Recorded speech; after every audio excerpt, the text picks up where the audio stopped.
you read Edwina's piece in the paper? Yes, I read it. Is it true? Did you really attack her at the press box? No, of course not.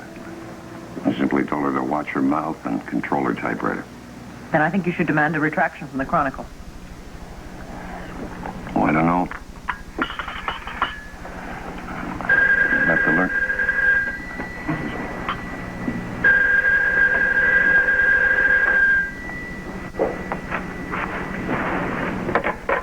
Hello. Oh, hi, Pat. What can I do for you? Yeah, you saw it too, huh? Yeah, I know. I remember you there. Yeah. No, I'm not necessarily thinking of a slander suit. Well, what have you got in mind?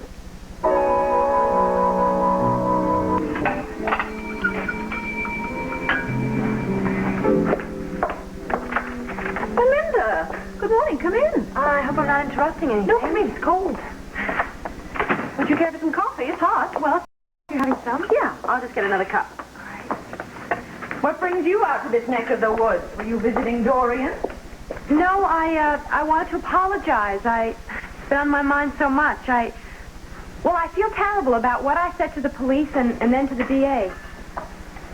Melinda, believe me, there is nothing you could have said to them that they didn't already know. Well, I know, but just the same, I didn't want to be the one to place you at the health club that day. You didn't. I've already told you that. You didn't. I had told them that, so it's no secret. There you go. Thank you. I don't know how you're so calm. I mean, just the idea of getting up on the witness stand scares me to death. Well, please stop worrying because there is nothing you can say that can harm me. But Mr. Callison is so clever. I mean, he twists everything around. Now, I know. I was in his office when he did it to me. Melinda, there is nothing anyone can say on the witness stand that can harm me because I'm innocent. So, in other words, this drug is going to have essentially the same effect as hypnosis? That's right. And we'll give it to you through an IV so that I can control the amount. And will I remember what I've said to you? No. You'll remember nothing. But I won't be able to lie to you. I mean, Nikki wouldn't be able to hide from you. No. But I think we're going to find out that Nikki no longer exists. Well, one way or the other, we'll know. Yeah. Well, I'll get things started.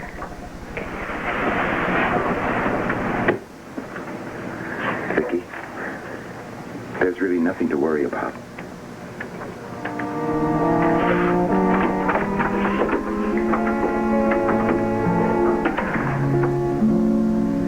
Nothing to worry about. Unless, of course, Nikki Smith is back. And she killed Marco Dane.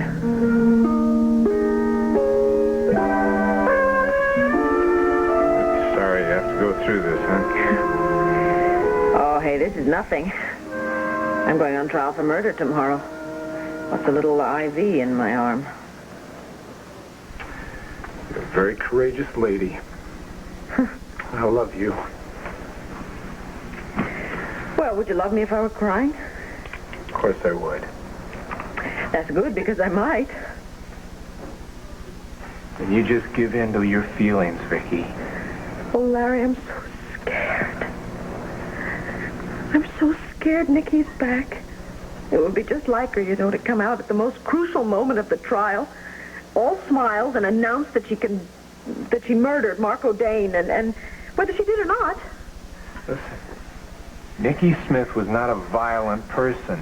So even if she does come out or did come out, she didn't kill Marco.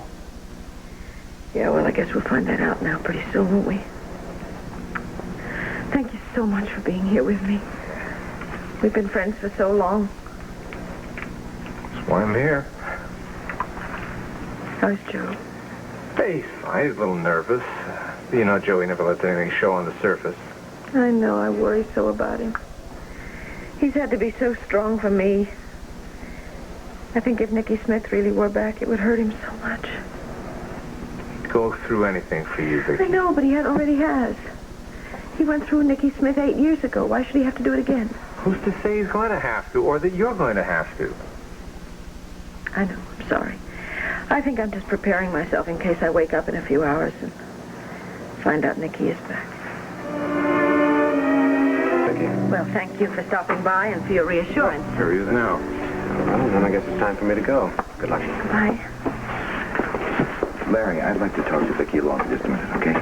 Oh, sure, Will. Yeah, I'll see if Nurse Ryan's ready. Okay. Yeah.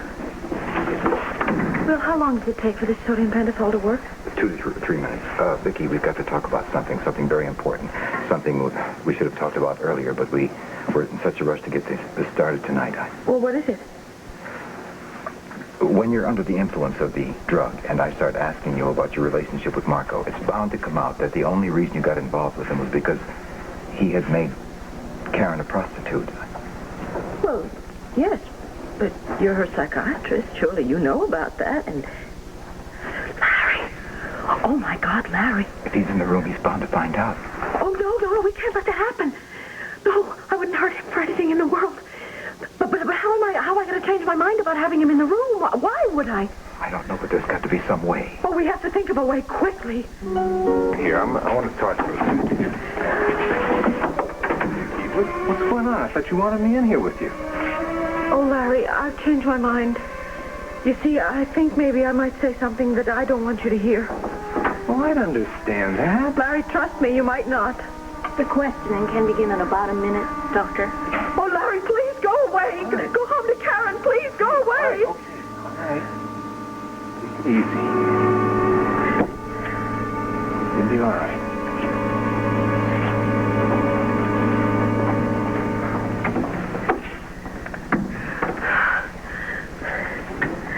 Oh, Will, I hurt him. It'll be all right, Vicky.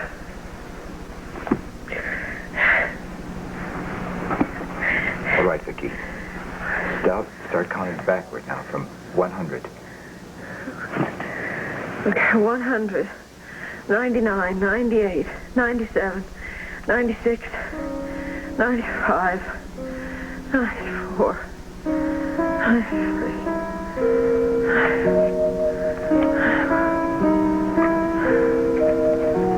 You're at Landview Hospital. You're under the influence of sodium pentothal. Do you remember that? Yes. My name is Dr. Will Vernon. Who are you? Victoria Lord Riley. What is the name of your husband and your son? My husband is Joe Riley. My son is Kevin. All right, Miss Ryan. I won't hold you for a while. Wait outside, will you? Yes, Doctor.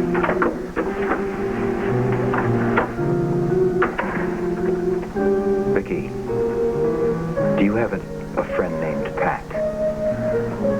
Yes, Pat Ashley. She's a very dear friend of mine. Well, Pat received a message at the studio this afternoon. Yes, a threatening note, I know. Did you send her the note? No, I did not. Did Nicky Smith send her the note? That Nicky, she always enjoyed sending threatening notes. She loved to threaten people, even me. Did she threaten Pat today?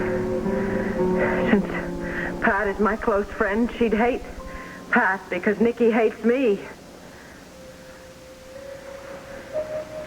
Did you call Talbot Huddleston and threaten Tina? No, I wouldn't threaten Tina. I love Tina. Did you call Talbot Huddleston a few days ago? No. Vicky, tell me how you got involved with Marco Dane. By accident, I began to suspect that Karen Wolek was working for Marco. I saw them together a few times at the Hotel Wallington because my friend Irene Clayton was staying there. I saw money exchanged between Marco and various men. And then I saw Karen get on the elevator with those men. And I confronted Karen with that. And she told me that Marco was blackmailing her and was forcing her to become a prostitute. After I heard Karen's story, I went to Marco and I told him about what I knew about him and forced him to leave Karen alone. And Karen told me that Marco would try to get revenge. And he did. What did Marco do? He befriended Tina. He told her she should become a model. And he had pictures taken of her. And then he superimposed headshots of Tina on the naked body of some other girl, and it looked as if Tina had posed for pornographic pictures. And he said that he would sell me those pictures for $50,000, but he died before I could give him the money. Did you kill him? Marco deserved to die. I told him that. He forced Karen to be a prostitute, and he tried to ruin Tina's life. Did you kill him because of that? No, I didn't kill him. I found him dead. Did Nicky Smith kill him? Nicky Smith thrived on people like Marco Dane because she was just like him. She wanted to destroy me. She promised she would destroy me the first time she came out. And now it's happening. Now I am being destroyed by her.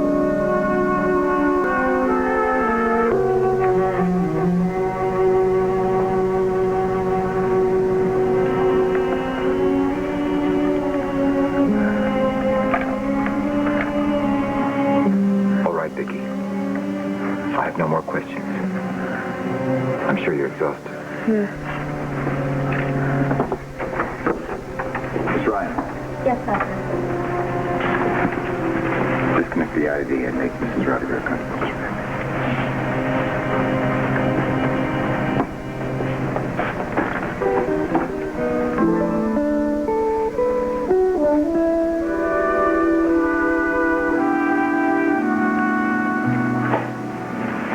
Down. Joe. How are you? I think I feel fine. Do you remember anything about last night? Oh, I remember having that sodium pentothal and nothing else. What happened? What did I say? You denied killing Marco Dane. Is Nicky back? Sweetheart, you talked a lot about Nicky, so Will couldn't get a clear-cut answer as to whether or not she exists now. Oh, I was so hoping we'd find out. Did you go home last night? Yep, I did. How are the children? Just fine, sweetheart. Absolutely wonderful. Kevin is asking after you. And Tina sends her love, and she said she'll see you this afternoon in court. Oh, Joe, do you think it's a good idea for her to be there? She wants to be there, sweetheart. She really does. And besides, she's already arranged to skip school. Well, if you say so, okay. Honey, something's come up at the office. I have to take care of. It won't take long. I'll get back as soon as I can, okay? Okay. You all right? I'm fine. You're beautiful. I love you. Bye-bye.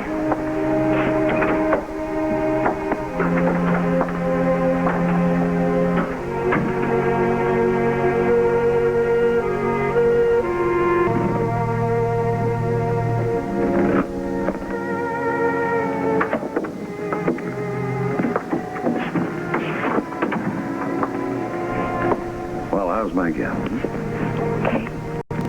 Joe, I'd like to go home, please, before we go to the courthouse. I'd like to see Kevin before I face that district attorney. Kevin reminds me of everything that's warm and wonderful in this world, and I'd really like to just hold him and tell him I love him. Talking about love, I love you very much. And I love you. Hey, we're going to get through this thing. Now, listen, we've had problems before. We've taken care of them, right? Hey, what do you say when this is all over and you're acquitted, we go away on a nice long vacation? Relax in the sand, soak in the sun. Huh? Oh, yes, please, let's. Okay. Well, I'll get my coat, then we can go home, all right?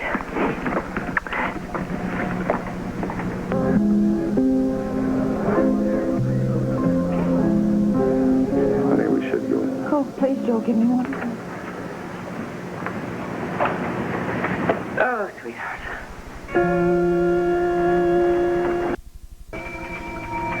Well, that'll be Paul. I'll get it.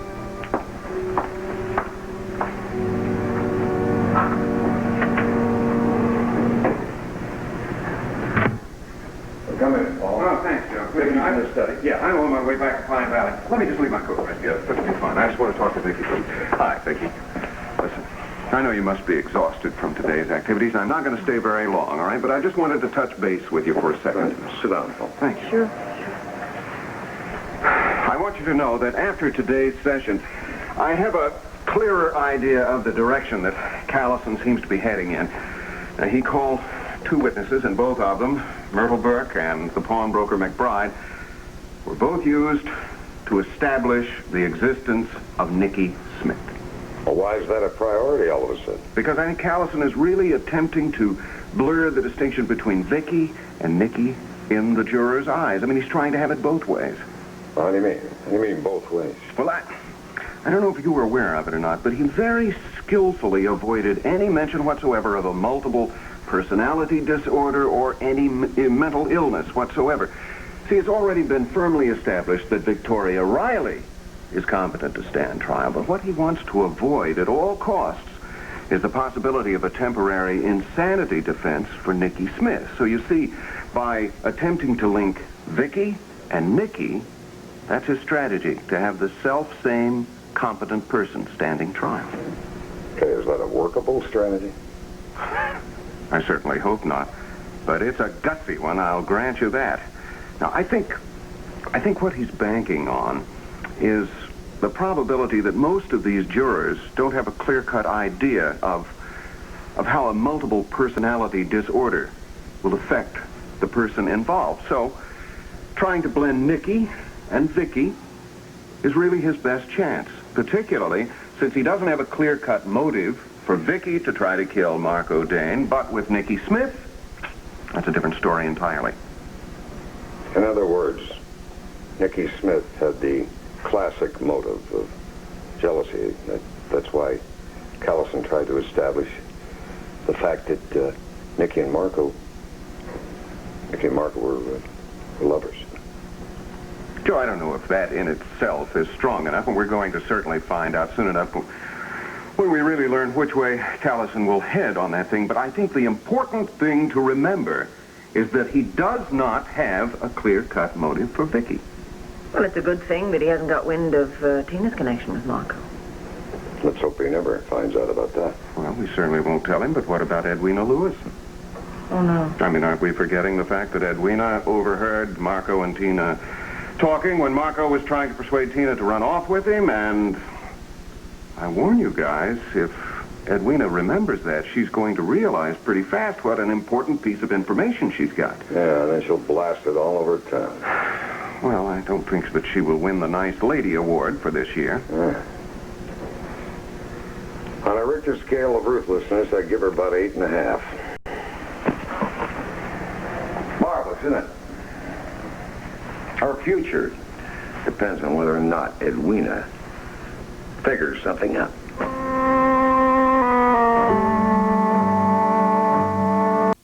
And it's open and loving, and the next minute I feel like I'm talking to a total stranger.